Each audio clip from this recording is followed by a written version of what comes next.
Think back to the earliest morning you can remember. The smell of something warm on the stove, creak of a wooden chair, the sound of a radio humming softly in the next room. Before the world went electric, bright and sugar-coated, before cartoon mascots told your kids what to eat, there was a table. A real table, and on it, a breakfast that took time, care, and love to make. We live in an age where a box of cereal is breakfast, where a Pop-Tart is a morning meal, where kids pour their own food from a bag before anyone else is awake. But it wasn't always like that. For most of American history, from the farmhouses of the 1900s to the suburban kitchens of the early 1960s, breakfast was an event. It was sacred.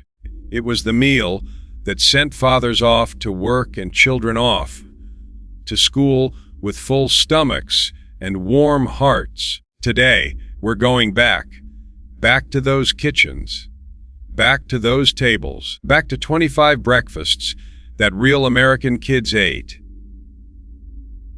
Before the cereal companies changed everything, old school America, and it tasted like home. Long before Frosted Flakes and Lucky Charms, there was a simple white bowl of cream of wheat sitting on the kitchen table. It was warm, smooth, and filling. The kind of breakfast that stuck to your ribs on a cold winter morning in rural Ohio or upstate New York. Mothers would stir it on the stovetop, carefully watching the heat, so it didn't lump up. A pat of butter dropped right in the center would melt slowly, pooling golden on the surface. Some families sweetened it with a spoonful of molasses, others with just a pinch of salt. Either way, it was nourishment in its purest form. Kids didn't always love it, but they ate every bite because you didn't waste food. Not back then. Cream of wheat was introduced in 1893, and by the 1920s it was in nearly every American pantry. It wasn't a trend. It was breakfast. Out in the rural South and Midwest, before anyone had heard of turkey bacon or veggie sausage, the morning protein came sizzling out of a cast iron skillet. Salt pork, thick slabs of cured fatback, was fried low and slow until the edges curled and crisped. The grease left behind was never wasted. It flavored everything else on the stove. Cornbread baked in the same skillet from the night before would be sliced, warmed, and set beside the meat. Together, they made a breakfast that could fuel a boy through a full day of farm chores. Wasn't poverty food. This was survival intelligence. Every part of the pig, every kernel of corn, was used with purpose. Families would sit around the table in the early morning darkness, the lantern still burning, eating before the sun fully rose. It was humble, it was honest, and it was deeply American. Before instant oatmeal packets existed, it came in a round cardboard canister with a Quaker on the front, and cooking meant standing at the stove for a good 20 minutes. Oatmeal, steel, cut, or rolled, simmered in whole milk or water until thick and creamy. The kind that would stay with you until noon. The toppings were simple. A spoonful of brown sugar that melted into the surface, a handful of plump raisins stirred in, and sometimes a drizzle of cream poured from a small pitcher at the table. In New England farmhouses and Midwestern cities alike, oatmeal was the great equalizer. Rich families ate it, working families ate it, and everyone understood its value. There was something meditative about the ritual. The slow stirring, the rising steam, full spooning into bowls, no mascot, no cartoon, no prize in the box, just oats. And somehow, it was enough. There was a whole generation of American children who learned to eat a soft, boiled egg from a porcelain egg cup, tapping the top with a small spoon, peeling it back, and dipping buttered toast soldiers inside. It sounds simple, and it was, but there was ceremony to it. The egg cup sat at the top of your plate like a tiny throne, and the egg inside was perfectly timed. Whites just set, yolk still running like liquid gold. This tradition came over from Europe with immigrant families and took deep root in American homes from the 1880s all the way through the 1940s. Mothers would time the boil to exactly 4 minutes, then place the egg gently into the cup and set it before their child with all the care of a gift. Toast was sliced thin and spread with real butter, cut into long strips. The soldiers that would march into that golden yolk, it was the kind of breakfast that taught a child patience, precision, and the joy of a perfectly simple thing done perfectly right. Nothing in a depression, era or post-war household went to waste. Biscuits baked for supper reappeared the next morning, warming slowly in the oven while the household stirred awake. They were served with sorghum syrup, a dark, earthy sweetener made from sorghum grass, thick as molasses, but with its own distinct flavor. It was the sugar of the South for generations. A child might split a biscuit with both thumbs, lay it flat, pour that amber syrup right over the crumbles while it soaked in deep. Sorghum wasn't fancy. You couldn't find it in a big store up north. But in Kentucky, Tennessee, Alabama, and Arkansas, it sat on the breakfast table the way maple syrup sits on tables today. These mornings had a quietness to them. The sound of spoons scraping plates, a dog sleeping under the table, chickens beginning to cluck outside. The biscuit was yesterday's effort. The sorghum was the land's gift. Together, they made a morning that needed nothing more. You've probably never heard of fried cornmeal mush, but your great-grandmother made it, and her mother before her. It started as a pot of cornmeal porridge the night before. Water, salt, and coarsely ground corn cooked down into something thick and smooth. Poured into a bread pan, hardened overnight in the cold. Come morning, it was sliced into thick rounds and fried in butter or lard until the outside turned golden and crisp, while the inside stayed soft and steaming.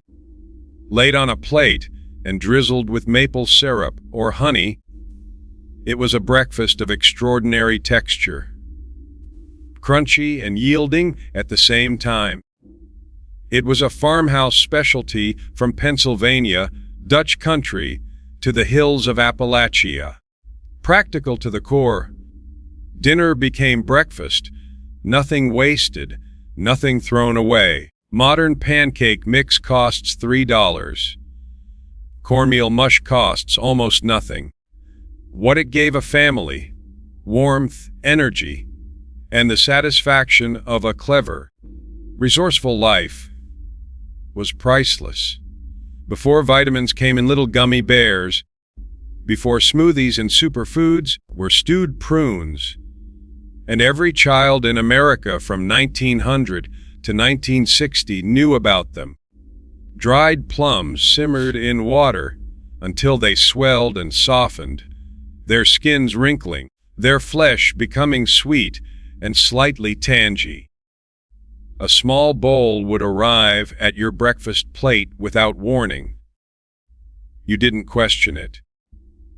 Mothers and grandmothers understood fiber, understood digestion, understood what kept a working body running, even if they didn't use those words. In many households, a pot of stewed prunes sat on the back of the stove all week, reheated each morning, growing richer and more syrupy by the day. Children wrinkled their noses. Fathers ate them without comment. Grandparents ate them with the dignity of people who had survived worse. Stewed prunes were not glamorous. They were not exciting. They were just quietly, stubbornly good for you. And that was enough. Milk toast sounds like something you'd feed a person recovering from surgery, and sometimes exactly what it was for. Thick slices of white bread, toasted until golden and firm, then broken into pieces and submerged in warm, whole milk that had been seasoned with just a pinch of salt and a small pat of butter. The toast softened in the milk until it was tender, but not dissolved. Somewhere between solid and comfort, food and warmth. It was a sick day staple, a cold morning staple. We don't have much in the house staple. It asked almost nothing of the cook and gave everything to the eater. Families in the 1920s and 30s fed this to babies cutting teeth, to grandmothers with sore gums, to little ones who woke with upset stomachs. The phrase milqueost, meaning timid or bland, comes from this very dish. To the generations who grew up eating it, milk toast was never bland. It was love in the simplest possible form. Buckwheat pancakes are not like the fluffy, syrupy stack you'd get at a diner today.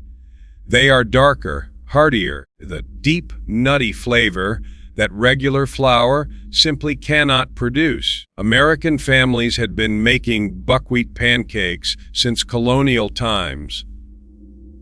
The grain grew well in poor soil and cold climates, making it ideal for New England farms and Appalachian homesteads. By the early 1900s, a Saturday morning buckwheat pancake breakfast was a ritual in millions of homes. The batter was often made the night before, left to ferment slightly, developing a complex sour depth. In Pennsylvania Dutch country, these pancakes were eaten with apple butter, a thick, dark, spiced spread that transformed a simple breakfast into something almost festive. The griddle would be seasoned with lard, and each pancake was pressed down with the back of a spoon until its edges set and small bubbles surfaced across the top. Mix. No electric griddle with a light. Just a hot stove atop, a wooden spatula, and the smell of buckwheat filling a cold kitchen. From the Carolina low country to the Texas hill country, grits were the foundation of the Southern breakfast table long before the rest of America discovered them. Hominy grits, made from dried corn treated with lye, were ground coarse and cooked slowly in water or milk until thick, creamy, and deeply satisfying. A bowl of grits could be simple. Just butter and salt. Or it could be a canvas for whatever the family had on hand. A fried egg broken over the top. A piece of smoked ham pressed into the center. Spoonful of red eye gravy poured slowly around the edges. Grits were the breakfast of sharecroppers and plantation owners alike, of schoolchildren and fishermen, of grandmothers who'd been making them the same way for 40 years. In the mornings before school, a Southern child ate grits without thinking much about them, the same way a Northerner ate oatmeal without ceremony. It was simply what breakfast was. And if you were lucky, there was a cast iron skillet on the stove still warm from the night before, and the smell of wood smoke and corn was the very smell of morning. Before graham crackers became a s'mores ingredient, they were a health food. Invented by Sylvester Graham in the 1830s as part of a wholesome diet movement for generations of American children, especially in the 1910s through 1940s, a bowl of warm milk with Graham crackers broken into it was a legitimate breakfast. The crackers softened in the milk, honey, wheat sweetness mingling with the warmth until they became something almost custardy. A spoon was all you needed. It was a breakfast of economy and gentleness, the kind of thing a mother made when the stove was still cold and the morning was rushing along too fast for real cooking. School-aged children ate it at kitchen tables under bare bulbs, their feet not quite touching the floor, spooning up soggy squares of cracker while someone braided hair at the same time. Simple, quiet, a morning with no noise, no color, no cartoon. Just warm milk, soft crackers, and the unhurried rhythm of an old American morning. In the mountains of Virginia and West Virginia, in the hollows of Kentucky, in the farm kitchens of the Midwest, fried apples were a breakfast as reliable as sunrise. Apples, often slightly past their prime, slightly soft, were cored, sliced thick, and cooked in a cast iron skillet with butter, cinnamon, a handful of brown sugar, and sometimes a splash of apple cider. They cooked down slowly until the slices were tender and slightly caramelized, glazed and golden at the edges, filling the kitchen with a smell that was pure autumn, even in February. Apples sat beside biscuits, beside eggs, beside a thick slab of ham. They were not a dessert. They were a side, a staple, as natural at the breakfast table as coffee. Mountain families kept barrels of apples in the cellar through winter, stored in sawdust or wrapped in newspaper.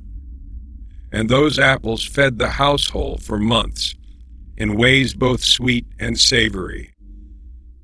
If you've never had fried apples for breakfast, you have missed something that words struggle to describe. It is the taste of American abundance, before abundance was taken for granted. There is a generation of Americans, mostly gone now, who started every morning by crumbling yesterday's cornbread into a cold glass of buttermilk, not warmed, not sweetened, just cold, thick buttermilk poured over crumbled corn, eaten with a long spoon straight from the glass. It sounds strange to modern ears. Buttermilk was not the niche ingredient it is today. It was what remained after butter was churned, and it was consumed at almost every meal in dairy, farming households. The combination of the dense, slightly salty cornbread and the sharp, tangy buttermilk was deeply satisfying, filling in a way that demanded nothing else from the morning.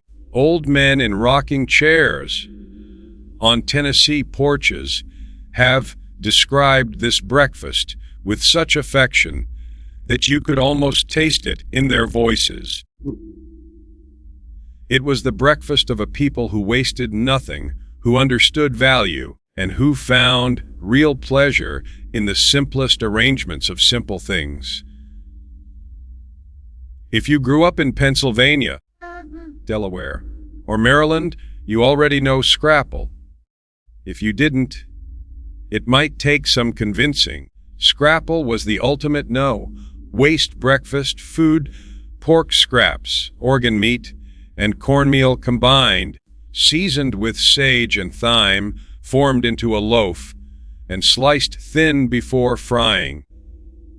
The Pennsylvania Dutch made it from everything left after butchering: the snout, the ears,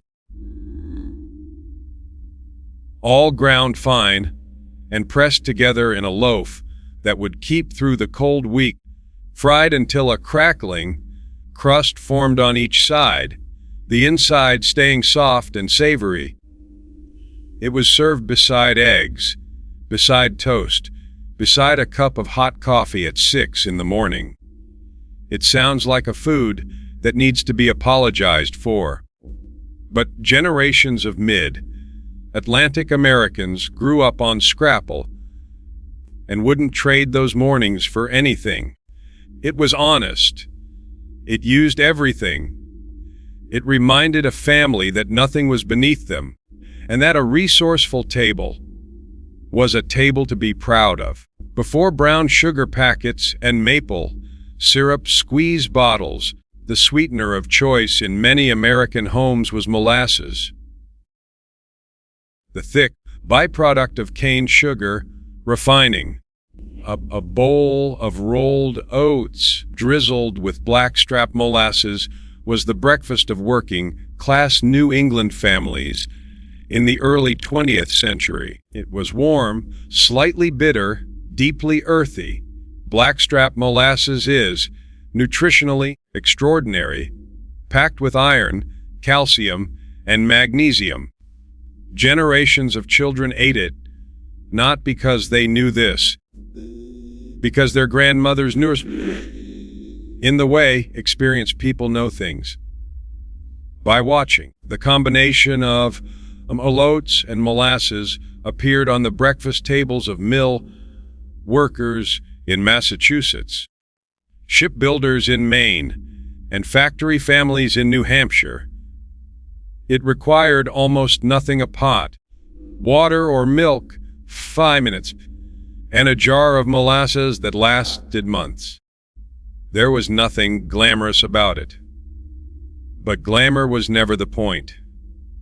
Nourishment was the point. And those children grew strong. Not every morning allowed time for cooking, and long before granola bars and drive-thrus, the quick breakfast of choice in many households was simply crackers and a slice of sharp cheddar cheese, hard cheese, the kind stored in a cool pantry or a simple icebox, could be sliced thin and laid across a soda cracker or a saltine with the efficiency of a meal that needed no preparation. In rural communities especially, this was a breakfast eaten standing up, eaten by lantern light, eaten by a farmer already dressed and pulling on his boots. It wasn't romantic. The sharpness of good aged cheddar against the plain crunch of a cracker was genuinely satisfying. The kind of combination that needed no improving. Children who grew up on this breakfast remember it with surprising fondness. The cold of the cheese, simplicity of the ritual, the intimacy of a house still waking up. Food doesn't have to be elaborate to be good. Crackers and cheese taught that lesson before anyone thought to write it down, before the word cholesterol entered the American vocabulary. There was a jar on every stovetop, a ceramic crock, a coffee can, or a glass jar filled with saved bacon drippings. Every time bacon was fried, the fat was poured carefully into that jar. It hardened to a creamy white lard, ready to be scooped and used for frying, seasoning, or spreading. To spread with bacon drippings was not unusual. It was common. Butter was sometimes expensive, sometimes scarce, and bacon grease was free, a byproduct of what was already being made. Taste was smoky, rich, deeply savory. A child eating bacon, dripping toast, in 1935 was eating something their parents had been eating since the turn of the century. It was a Depression habit that outlasted the Depression.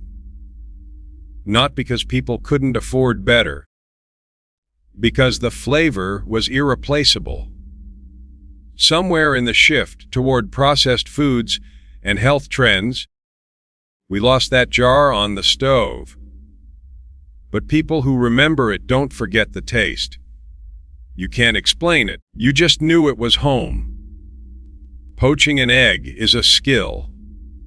And in earlier American kitchens, it was a skill every cook possessed as naturally as knowing how to build a fire. Water brought to a near simmer in a shallow pan, a tiny splash of vinegar to help the whites hold together. Then an egg slipped in gently, barely disturbing the surface. 2 or 3 minutes, and out came something delicate and beautiful. White gathered around a still, liquid yolk, trembling on a slotted spoon before being lowered onto a waiting piece of toast. The yolk would break as the fork cut through, running gold across the toast, soaking into its surface, mixing with the salt and pepper scattered over the top. In city apartments and country farmhouses alike, poached eggs were the breakfast of people who understood that simple things, done carefully, were deeply pleasurable. It cost almost nothing. It required only an egg, a pot of water, and attention. In the kitchen of an old American home, that was always enough. In German and Dutch immigrant communities scattered across Pennsylvania, Ohio, and Wisconsin, thick oven, baked pancake studded with apple slices was the Sunday morning tradition. Unlike a griddle pancake, this was poured into a cast iron skillet. Batter, cinnamon, peeled and sliced apples, and slid into a hot oven where it puffed and browned around the edges while the apples caramelized beneath. It came out of the oven golden and dramatic, the edges curling up like the sides of a bowl, the center soft and eggy, the apples sweet and slightly charred. The whole family ate from the skillet at the table. No individual plates, just everyone cutting their own slice from the pan, laughing at who got the most apples. It was a breakfast that made Sunday feel different from every other day. It said, today, we are not rushing, we are together. Today we eat well. No box of batter, no frozen fruit, just the work of 2 hands, a good skillet, and the reward of a kitchen that smelled like cinnamon and warmth. In coastal New England and the fishing communities of the mid-Atlantic, breakfast sometimes smelled of the sea, because salt mackerel, soaked overnight to draw out the brine, appeared at the morning table. Salt, cured fish was the preservation technology of an earlier age. Dried and salted fish could be kept for months without refrigeration. Canned, and it fed coastal families through the winters long before canning made things easier.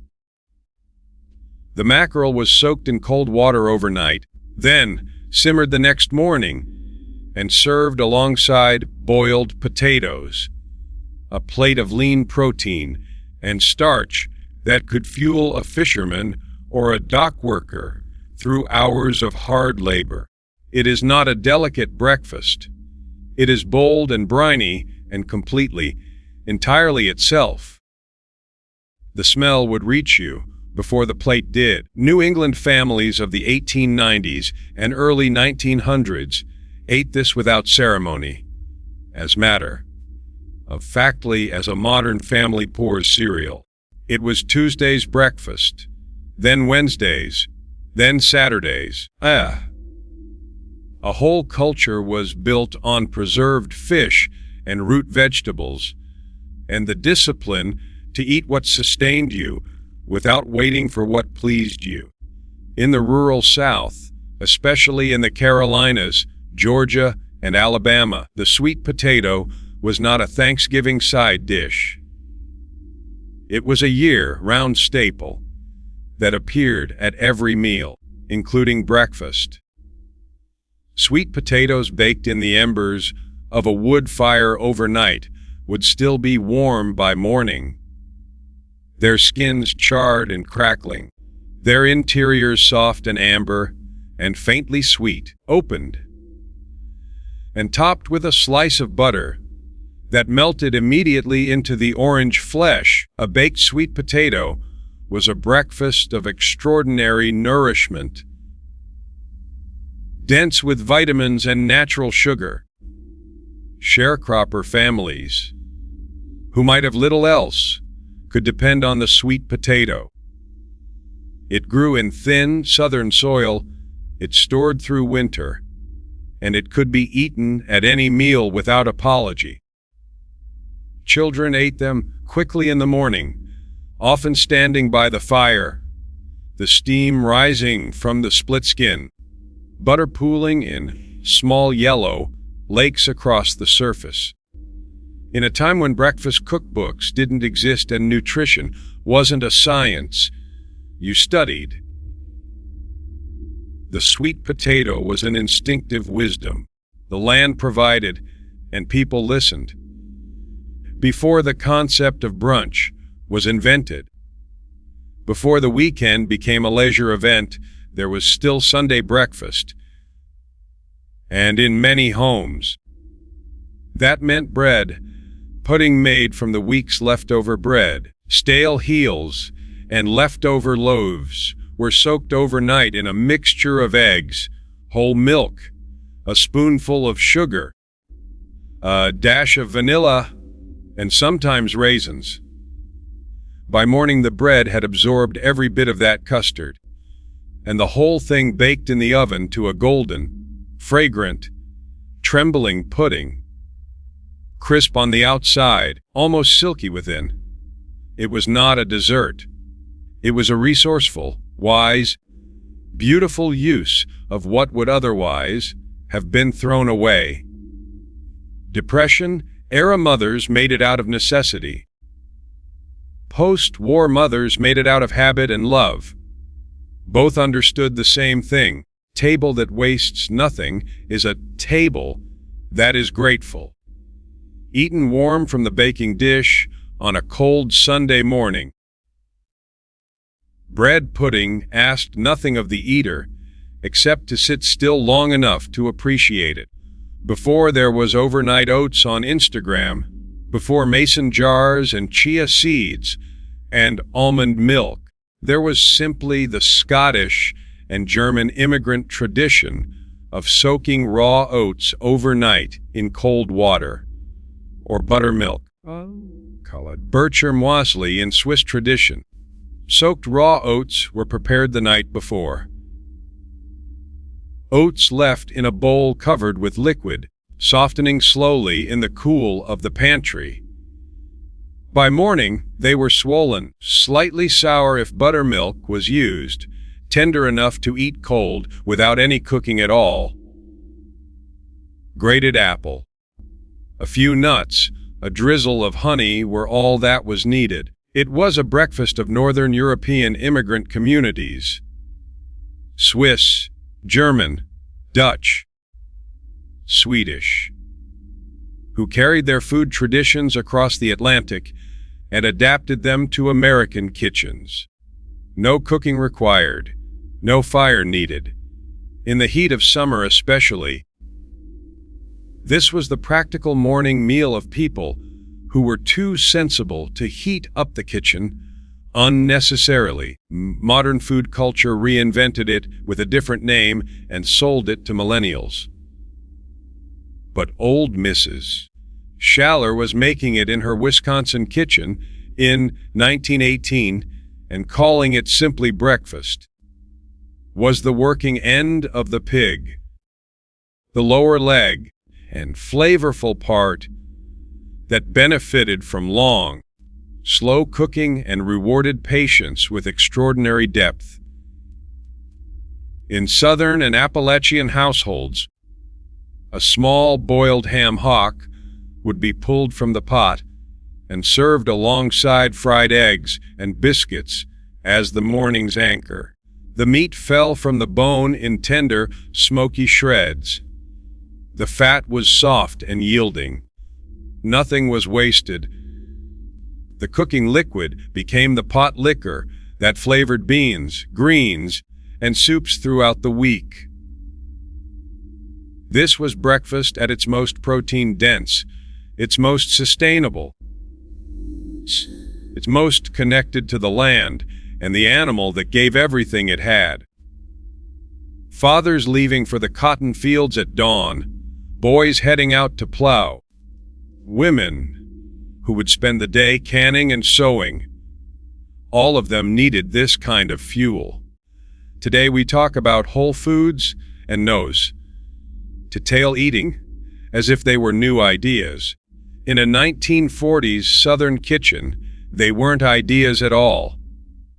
They were just breakfast.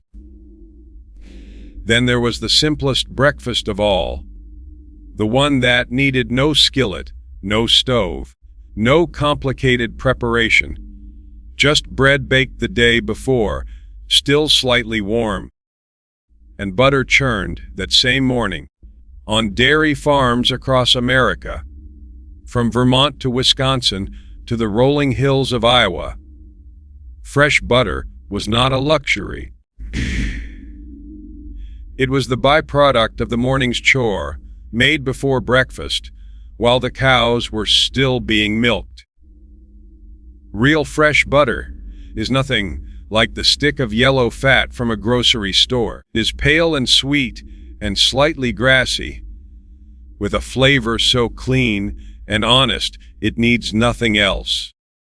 Spread thick on a warm slice of bread, the crust crackling, crumbs still soft, it was a breakfast that contained everything a morning needed.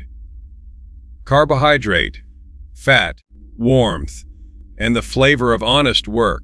Children who grew up on farms ate this the way city children would later eat toast and jam. It was ordinary to them, unremarkable, just what morning tasted like.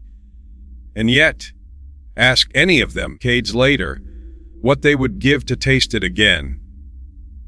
The answer is always the same. Anything, absolutely anything.